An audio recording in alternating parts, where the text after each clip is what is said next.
Hey everyone, welcome back to another YouTube video, and in this video I'll be showing you guys how to fix Gemini account not eligible problem. If you're seeing this error when signing up or logging in, don't worry, here's a quick step-by-step fix to get around it safely.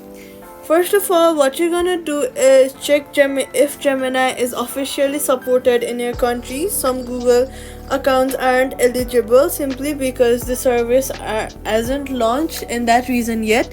Visit the Gemini website to confirm.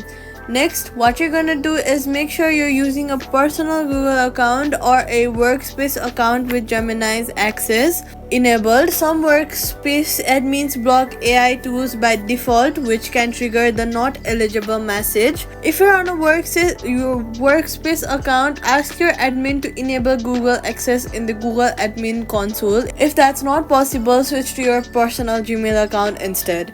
Next, turn off any VPN or proxies that might make it look like you're signing in from an unsupported location. Then restart the Gemini app and try again.